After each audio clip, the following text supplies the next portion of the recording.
Welcome to the Leo.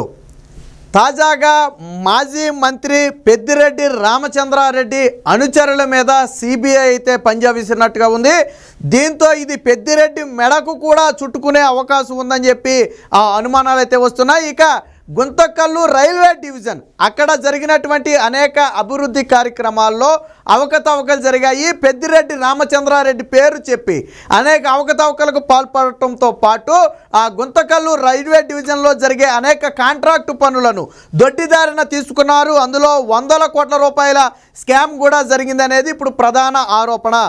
ఇక south central రైల్వేలోనే అత్యధిక ఆదాయం వచ్చే వాటిలో గుంతకల్లు రైల్వే డివిజన్ కూడా ఒకటి. ఏడాదికి 500 కోట్ల రూపాయలకు పైగా పనులు ఆ డివిజన్ పరిధిలో జరుగుతాయి అంటే అది ఎంత ఆదాయం తీసుకొస్తుంది, దానికి ఉన్న ఎంత ఇంపార్టెన్స్ ఎంత అనేది మనకు తెలియచ్చు.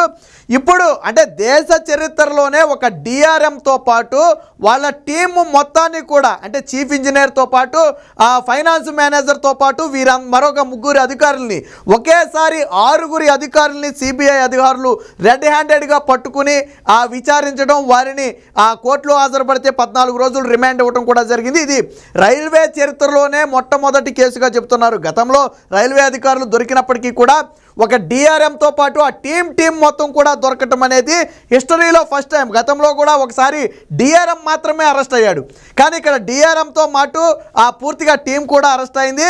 ఇందులో అక్కిరెడ్డి ఎవరైతే సీనియర్ చీఫ్ ఇంజనీర్గా ఉన్నాడో అక్కిరెడ్డి, ఈయనతో పెద్దిరెడ్డి రామచంద్రారెడ్డికి చాలా బలమైన సత్సంబంధాలు ఉన్నాయి అనేది ప్రధాన ఆరోపణ. సో ఈ చీఫ్ ఇంజనీర్ ద్వారానే డిఆర్ఎంతో పాటు ఇతర అధికారులను కూడా మేనేజ్ చేసి పెద్దిరెడ్డి అనుచరులకు కాంట్రాక్టు పనులు ఇచ్చినట్టుగా తెలుస్తుంది. ఆ కాంట్రాక్టర్ల పేర్లు కూడా వాళ్ళైతే సిబిఐ తన ఛార్జ్ షీట్లు అయితే పేర్కొనడం జరిగింది. వీళ్ళంతా కూడా పెద్దిరెడ్డికి సంబంధించిన కాంట్రాక్టర్లు లేదా బినామీ కాంట్రాక్టర్లు. ఒక రకంగా ఏంటంటే పెద్దిరెడ్డి పేరు చెప్పి ఇతర అధికారులను బెదిరించారు అనేది కూడా ప్రధాన వాదన. దీనికి సంబంధించి డిఆర్ఎం అధికారికి బెంగళూరులో ఎవరైతే ఈ కాంట్రాక్టర్లు ఉన్నారో వాళ్ళు కొన్ని వజ్రాలు కూడా తీసుకెళ్ళివ్వడం జరిగింది. అలాగే ఇంజనీర్గా పెద్దిరెడ్డికి వీళ్ళకి మధ్యవర్తిగా ఉన్నటువంటి అక్కిరెడ్డికి 25 లక్షల రూపాయల లంచం కూడా ఇచ్చారట. సో వీటన్నిటినీ కూడా సిబిఐ అధికారులు రికవరీ చేయడం జరిగింది. అంటే కేసులో పూర్తి స్థాయి పురోగతి ఉంది. ఈ ఆధారాలన్నీ కూడా ఆ కోర్టు ముందైతే పెట్టడం జరిగింది. దాంతో ముందుగా 14 రోజుల రిమాండ్ అయితే 6 కూడా ఇవ్వడం జరిగింది. దీంతో ఒక్కసారిగా రైల్వే ఉన్నతాధికారులందరూ కూడా ఒక్కసారిగా ఆశ్చర్యపోయే పరిస్థితి.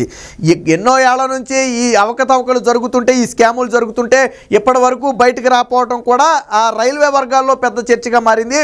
ఇప్పుడు దొరికిన వాళ్ళందరూ కూడా ఖచ్చితంగా ఈ కాంట్రాక్టర్ల పేర్లు చెబితే ఎవరైతే అక్రమంగా దొడ్డిదారిన కాంట్రాక్టర్లు తీసుకున్నారో, నిబంధనలకు విరుద్ధంగా కాంట్రాక్టర్లు వీళ్ళు కట్టబెట్టారో, వాళ్ళు చేసిన పనుల్లో కూడా నాణ్యత లేదు, అనేక అవకతవకలు ఉన్నాయి, అధిక ధరలకు కూడా కాంట్రాక్టులు కట్టబెట్టారు అనేది ప్రధానంగా వినిపిస్తున్నటువంటి వాదన.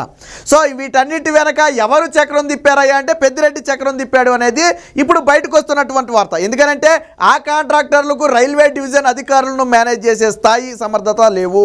వెనకమాల పెద్దిరెడ్డి హస్తం ఉంది.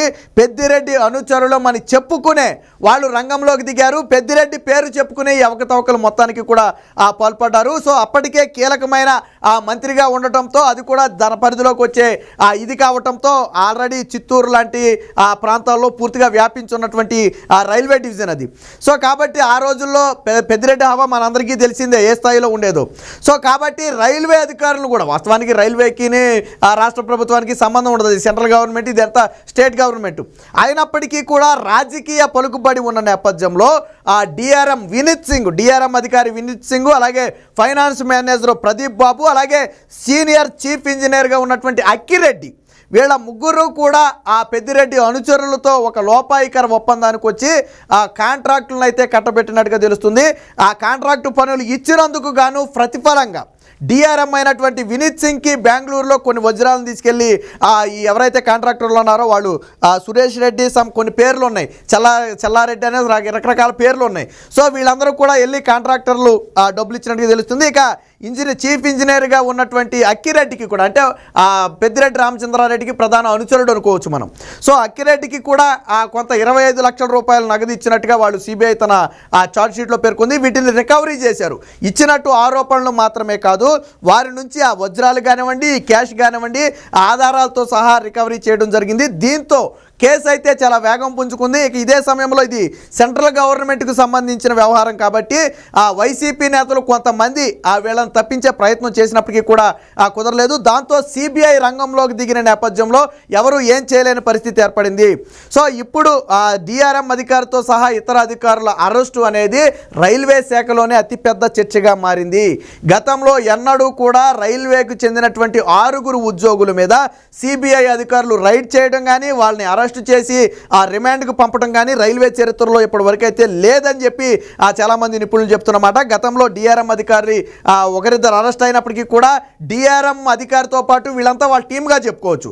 చీఫ్ ఇంజనీర్ కానివ్వండి, లేదా మేనేజర్ కానివ్వండి, అకౌంట్ మేనేజర్ కానివ్వండి, వీళ్ళంతా కూడా ఆయన టీమ్గా చెప్పుకోవచ్చు. మొత్తం డిఆర్ఎంతో కలిపి 6. ఆ టీము మొత్తాన్ని కూడా రెడ్ హ్యాండెడ్గా పట్టుకుని ఈరోజు అరెస్ట్ చేయడం అనేది పెను ప్రకంపనలు పుట్టించింది. ఇప్పుడు వ్యవహారం మొత్తం కూడా పెద్దిరెడ్డి చుట్టూ తిరుగుతున్న పరిస్థితి. ఒకవేళ అరెస్ట్ అయిన వాళ్ళు కనుక ఖచ్చితంగా పెద్దిరెడ్డి పేరు కన్నా చెబితే పెద్దిరెడ్డికి కూడా కష్టాలు తప్పవు.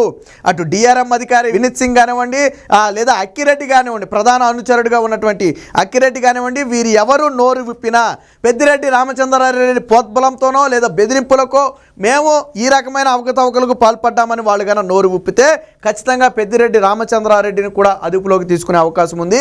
సో దీంతో పెద్దిరెడ్డికి ఇప్పుడు కక్కలాక మింగలాక అయింది.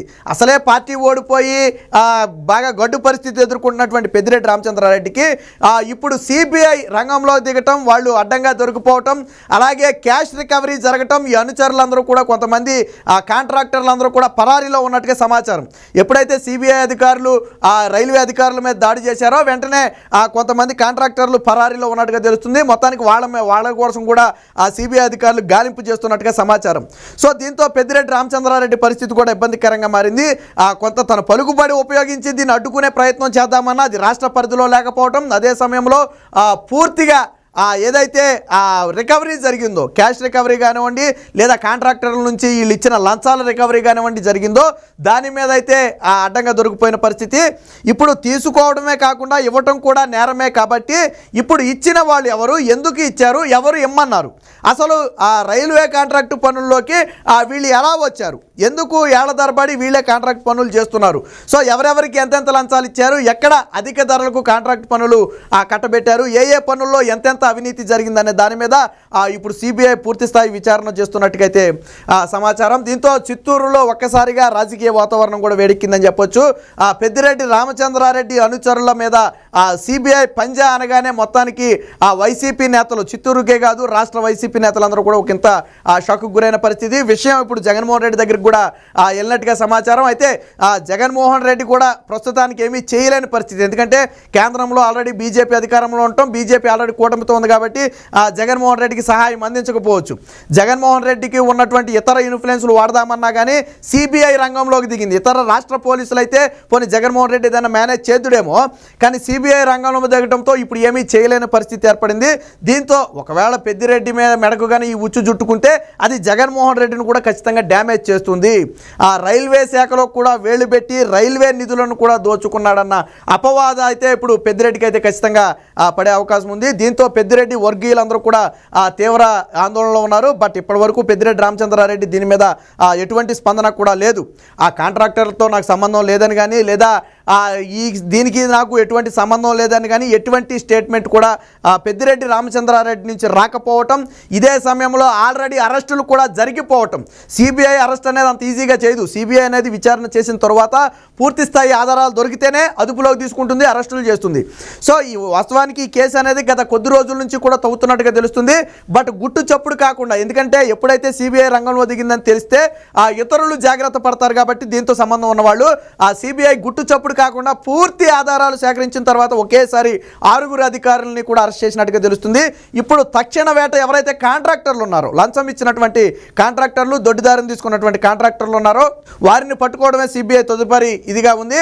బట్ ఇప్పుడు కాంట్రాక్టర్లు నోరు విప్పినా లేదా అధికారులు నోరు విప్పినా పెద్దిరెడ్డి పేరు కన్నా బయటకు వస్తే, పెద్దిరెడ్డి రామచంద్రారెడ్డిని గతంలో కలిసినట్టుగానే ఇంకా విచిత్రం ఏంటంటే గతంలో జగన్మోహన్ రెడ్డి ఒక మీటింగ్ కార్యక్రమం, ఒక పని నేపథ్యం అక్కడికి వచ్చిన నేపథ్యంలో ఈ రైల్వే అధికారుల అనుచరులందరూ కూడా జగన్మోహన్ రెడ్డి వచ్చినటువంటి ఆ కార్యక్రమానికి వచ్చినట్టుగా కూడా ఆ వార్త అయితే బయటికి రావడం జరిగింది. వాస్తవానికి రైల్వే అధికారులు ఆ జగన్మోహన్ రెడ్డి కార్యక్రమానికి సంబంధం లేదు, వాళ్ళు రావాల్సిన అవసరం లేదు. బట్ ఇప్పుడు మనం చెప్పుకుంటున్నటువంటి 6 అధికారుల్లో కీలకంగా ఉన్నటువంటి ఆ డిఆర్ఎంతో పాటు చీఫ్ ఇంజనీర్గా ఉన్నటువంటి అక్కిరెడ్డితో పాటు ఇతర కొంతమంది అధికారులు అక్కడికి వచ్చారని, ఆ సమయంలోనే ఆ కొంతమంది పలు అనుమానాలు వ్యక్తం చేశారు. అసలు వీళ్ళకేనే దీనికి సంబంధం ఏంటి, ఈ కార్యక్రమానికి రైల్వే అధికారులకి సంబంధం ఏంటని అప్పుడే కొంతమంది అనుమానం కూడా వ్యక్తం చేసినట్టుగా సమాచారం. ఏది ఏమైనప్పటికీ పెద్దిరెడ్డి రామచంద్రారెడ్డి మెడకు మాత్రం సిబిఐ ఉచ్చు బిగుసుకోబోతుందనే వార్త ప్రధానంగా సోషల్ మీడియాలో అయితే వైరల్గా మారింది. ఇప్పటి వరకు వైసీపీ నేతలు ఎవరు కూడా దీన్ని ఖండించే ప్రయత్నం కానీ, దీనికి పూర్తి స్థాయి వివరణ ఇచ్చే ప్రయత్నం కానీ వైసీపీ నేతలు కూడా చేయకపోవడంతో ఖచ్చితంగా దీని వెనక ఏదో ఉంటుంది అనే అనుమానాలు అయితే మరింత బలపడ్డాయి. మొత్తానికి ఆ సిబిఐ అధికారులు అరెస్టులు జరిగి ప్రస్తుతానికి సబ్ జైలు రిమాండ్కు పంపిన కర్నూలు సబ్ జైలు రిమాండ్కు పంపిన నేపథ్యంలో అక్కడ విచారణ జరుగుతుంది. ఖచ్చితంగా సిబిఐ అధికారులు కూడా ఈ 6 తమ కస్టడీలోకి ఇవ్వాలని అడిగే అవకాశం ఉంది. ఆ కస్టడీకి తీసుకున్న సమయంలోనే ఈ పేర్లు అయితే బయటకు వచ్చే అవకాశం ఉంది. అనుచరుల పేర్లతో పాటు పెద్దిరెడ్డి పేరు కూడా బయటకు వస్తే కనుక ఖచ్చితంగా పెద్దిరెడ్డిని కూడా ఈ కేసులో సిబిఐ ఇన్వాల్వ్ చేసే అవకాశం ఉందని చెప్పి చర్చ అయితే పెద్దగా నడుస్తుంది. సో ఏం జరుగుతుందో తెలియాలంటే మాత్రం సిబిఐ అధికారులు తీసుకునే తదుపరి నిర్ణయం వరకు వేచి చూడాలి.